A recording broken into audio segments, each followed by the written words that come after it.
দীর্ঘ ২৮ বছর পর ২০১৯ সালে অনুষ্ঠিত হয়েছিল ঢাকা বিশ্ববিদ্যালয় কেন্দ্রীয় ছাত্র সংসদ ডাকসু নির্বাচন।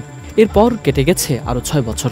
আওয়ামী ফেসিবাদী শাসনামলে একাধিকবার ডাকসু নির্বাচনের আলোচনা উঠলেও ছাত্র রাজনীতির এই সূতিকাঘাত আর আলোর মুখ দেখেনি।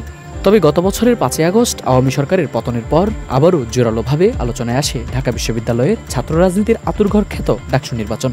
ইতিমধ্যে বিশ্ববিদ্যালয় প্রশাসন নির্বাচন আয়োজনের সব প্রস্তুতি সম্পন্ন করেছে। তফসিল ঘোষণার পর গতকাল থেকে শুরু হয়েছে মনোনয়ন ফরম বিক্রি। সব ঠিক থাকলে আগামী ৯ সেপ্টেম্বর অনুষ্ঠিত হবে শিক্ষার্থীদের বহুল প্রত্যাশিত ডাকসু নির্বাচন। ডাকসুকে ঘিরে তৎপরতা শুরু করেছে বিভিন্ন রাজনৈতিক ছাত্র সংগঠন। শিক্ষার্থীদের কাছে নিজেদের গ্রহণযোগ্যতা প্রমাণে শুরু হয়েছে দৌড়ঝাঁপ। বিগত বছরগুলোতে আমরা দেখছি যে ছাত্রলীগ হলে আসলে রাজনীতি করতো, তারা যে ধরনের রাজনীতি করছে সেখানে শিক্ষার্থীদেরকে জিম্মি করে গণরুমে রাখা হতো, গেস্ট রুম করানো হতো।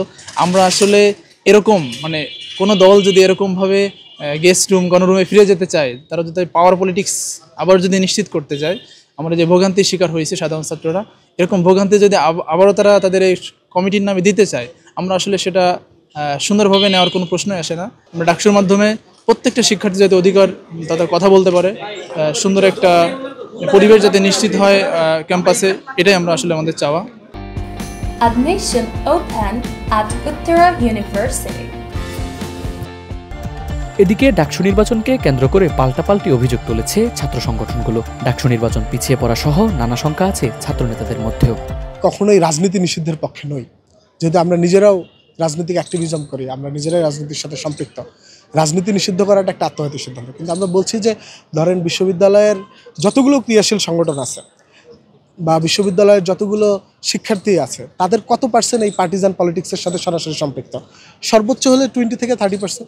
বাকি 70% অনেক বেশি পলিটিক্যালি কনসাস এবং তাদের ছাত্র রাজনীতি বিষয়ে তাদের অভিজ্ঞতা খুব বেশি সুখকর নয়। তা আমরা বলেছি যে হলগুলোতে ছাত্র রাজনীতি থাকবে কি না, এইটা বিশ্ববিদ্যালয় প্রশাসনে তো আমাদের ইনস্টিটিউশনাল ইমেল আছে। এখন যারা হলে আছে তাদের থেকে একটা মতামত নেই, তাদের একটা গণভোটের ব্যবস্থা করুন। শিক্ষার্থীরা যে মতামত দিবে আমরা সেই মতামতের প্রতি শ্রদ্ধাশীল।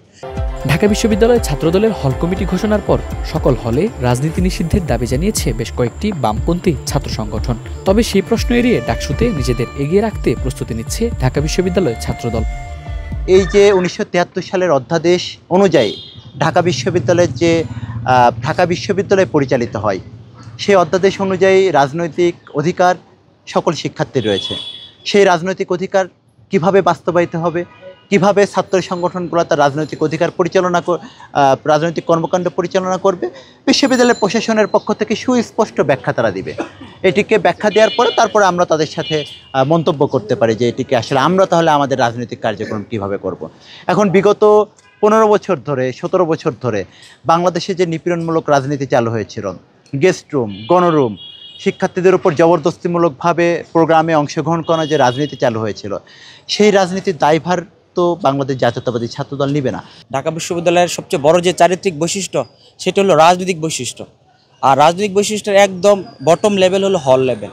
হল লেভেল থেকে যদি রাজনীতি নিরুৎসাহিত করা হয় কিংবা বাধা দেওয়া হয়, এটা ঢাকা বিশ্ববিদ্যালয়ের যে ঐতিহ্যের সাথে কোনোভাবেই যায় না। আর আপনার মাথা ব্যথা করে, আমি ঢাকা বিশ্ববিদ্যালয়ের শিক্ষার্থীদেরকে উদাত্তভাবে আহ্বান জানাবো এবং তাদের কাছে আমি একটা প্রশ্ন রাখবো, আপনার যদি মাথা ব্যথা করে তাহলে কি আপনি মাথা কেটে ফেলবেন নাকি মাথার ব্যথার ওষুধ খাবেন? বিশ্ববিদ্যালয়ের ছাত্র রাজনীতির যে ইতিহাস, বিগত 15.5 বছরের ইতিহাসকে যদি ছাত্র রাজনীতির স্ট্যান্ডার্ড আপনারা ধরেন, তাহলে আমরা মনে করব ঢাকা বিশ্ববিদ্যালয়ের বর্তমান শিক্ষার্থীদের আবার একটি উদাত্ত আহ্বান জানাবো তাদেরকে এটি আবার পুনর্বার ভেবে দেখার জন্য। অন্যদিকে বাম ও সহাবস্থানে থাকা ছাত্র সংগঠনগুলোর অভিযোগ, বিশ্ববিদ্যালয় প্রশাসন তুলনামূলক বড় রাজনৈতিক দলগুলোকে বেশি সুবিধা দেওয়ার চেষ্টা করছে। যেই দলের ক্ষমতায় যায় তারা স্বৈরাচারী হয়ে ওঠার চেষ্টা করে।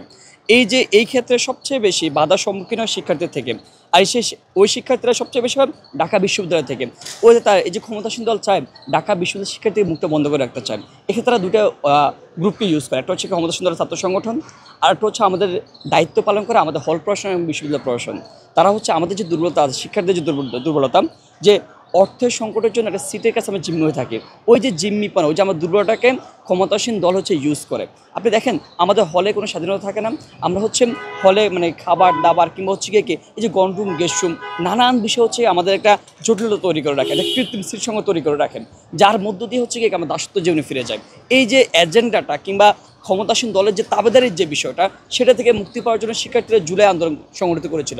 একটাবার তারা সফল হয়েছিল। তারা আবারও চায় না, এখন শিক্ষার্থীদের সেন্টিমেন্টের যে জায়গাটা, যে তারা আবারও চায় না ওই যে আবারও সে বিগত দিন কালকে তারা ফিরে যেতে চায় না। সেই জায়গা থেকে তারা বলতেছে যে হলে হলে রাজনীতি তারা চায় না। আমরা শিক্ষার্থীদের সেই সেন্টিমেন্টের জায়গাটা শ্রদ্ধা জানিয়ে আমরা আমাদের যে সংগঠন গণতান্ত্রিক ছাত্র সংসদ, আমরা হচ্ছে গিয়ে আত্মপ্রকাশের দিনে আমরা অঙ্গীকার করেছি যে আমরা আপনাদের দাবির প্রতি আমরা শ্রদ্ধা জানাই। আমরা হলে এবং একাডেমিক এরিয়া কোনো কার্যক্রম আমরা কিংবা কমিটি আমরা রাখবো না। সেই জায়গায় আজকে যে আনরেস্ট সিচুয়েশন কিংবা আজকে যে কোশ্চেন উঠতেছে, আজকে এই পরিস্থিতি দাঁড়িয়ে আমরা বলতে চাই যে আমরা শিক্ষার্থীদের প্রতি আমরা শ্রদ্ধা জানাই। আমরা হলে এবং একাডেমিক এরিয়া কোনো রাজনৈতিক কাঠামো কার্যক্রম আমরা চাই না। পাল্টাপাল্টি অভিযোগের মধ্যেই আগামী 9 সেপ্টেম্বর অনুষ্ঠিত হতে যাচ্ছে ঢাকা বিশ্ববিদ্যালয় শিক্ষার্থীদের প্রাণের ডাকসু নির্বাচন। সেই লক্ষ্যে কাজ করে যাচ্ছে বিশ্ববিদ্যালয় প্রশাসন। আমিনুল ইসলাম, ঢাকা পোস্ট।